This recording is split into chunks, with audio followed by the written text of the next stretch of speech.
Vamos pensar nas leis do Brasil como se fossem as regras de um grande jogo. Existe um livro de regras principal, o mais importante de todos, a nossa Constituição. Mas quem garante que todo mundo está jogando de acordo com esse livro? Pois é aí que entra o chamado controle de constitucionalidade, que funciona como o grande árbitro desse jogo, protegendo a nossa lei maior. A pergunta parece simples, mas ela é a base de tudo.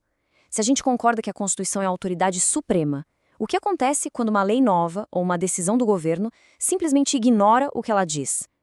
Quem é que apita e fala, opa, essa regra aqui não está valendo?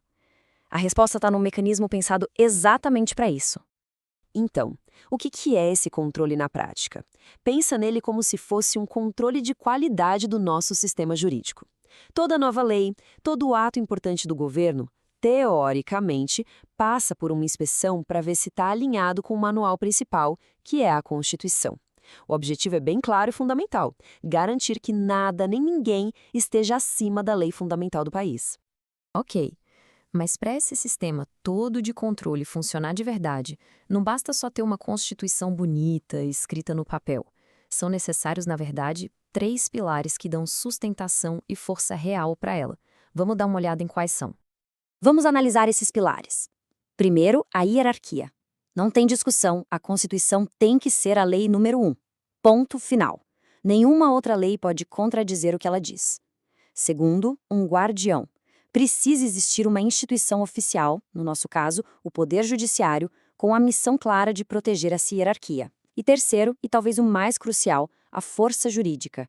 Esse guardião tem que ter o poder real, de fato, de invalidar as leis que desrespeitam a Constituição. Sem esses 3 elementos, a Constituição seria só um documento simbólico, sem força prática. Mas olha, esse sistema que a gente tem hoje não nasceu pronto de uma hora para outra. Ele foi sendo moldado, ajustado ao longo de quase 200 anos da nossa história, refletindo todas as reviravoltas políticas e sociais do país. Vamos fazer uma viagem rápida no tempo para entender como ele evoluiu? Essa jornada começa lá em 1824. Na Constituição do Império, quando o poder era todo do imperador com seu poder moderador, não tinha o controle judicial. Com a República em 1891, os juízes finalmente passaram a poder questionar leis, mas só dentro de casos concretos. Em 1934, uma novidade. O Senado ganhou a tarefa de suspender as leis que os tribunais considerassem inconstitucionais. Um ponto de virada fundamental veio em 1965, quando se tornou possível desafiar uma lei diretamente, em tese. E aí, finalmente, a Constituição de 1988 chegou, organizou a casa e consolidou tudo isso, criando esse sistema misto que a gente conhece hoje.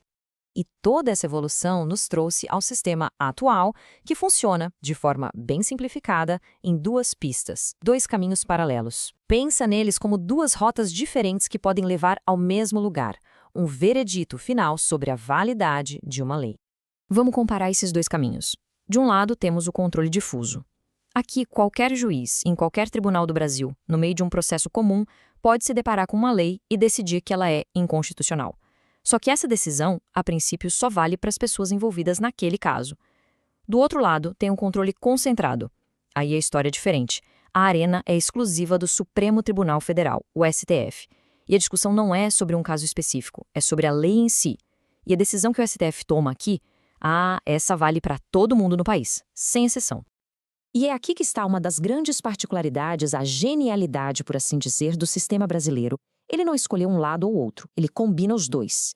Isso cria uma rede de proteção para a Constituição muito mais ampla, que pode ser acionada tanto num tribunal de primeira instância, numa cidade pequena, quanto na mais alta corte do país, em Brasília. E a coisa ainda é um pouco mais complexa. Esse controle pode acontecer em momentos diferentes. Ele pode ser preventivo, ou seja, antes mesmo de um projeto virar lei, ou repressivo, depois que ela já está em vigor. E mais, ele pode questionar não só uma lei que existe, mas também a falta de uma lei que a Constituição exigia. Isso mostra o nível de detalhe do nosso sistema de proteção constitucional. Certo, mas vamos ao que interessa. O que acontece quando o Supremo Tribunal Federal dá a palavra final num desses processos? É nesse momento que a gente vê a força da Constituição se manifestar na vida de todo mundo. Um dos conceitos mais poderosos aqui tem um nome em latim, Eficácia erga omnes. Parece complicado, mas significa simplesmente efeito contra todos. Ou seja, quando o STF toma uma decisão no controle concentrado, ela não é uma sugestão, ela vale para cada cidadão e para todos os níveis de governo. Se uma lei foi declarada inconstitucional, ela é, na prática, retirada do sistema jurídico para todo o país. E para amarrar tudo, tem o efeito vinculante. Isso significa que a decisão do STF não só vale para todos, como também é obrigatória para o próprio poder público. Todos os outros juízes e órgãos do governo são obrigados a seguir o que o STF decidiu. Um juiz lá no Sul não pode decidir de um jeito diferente do que o Supremo estabeleceu num caso igual. É isso que garante uma interpretação uniforme da Constituição em todo o Brasil, trazendo segurança jurídica. Tem uma frase que resume bem o espírito da coisa. O que se pretende é a pura defesa da Constituição e de sua supremacia. No fundo, o controle de constitucionalidade não é sobre proteger o interesse de uma pessoa ou de uma empresa. É sobre o interesse coletivo de toda a sociedade.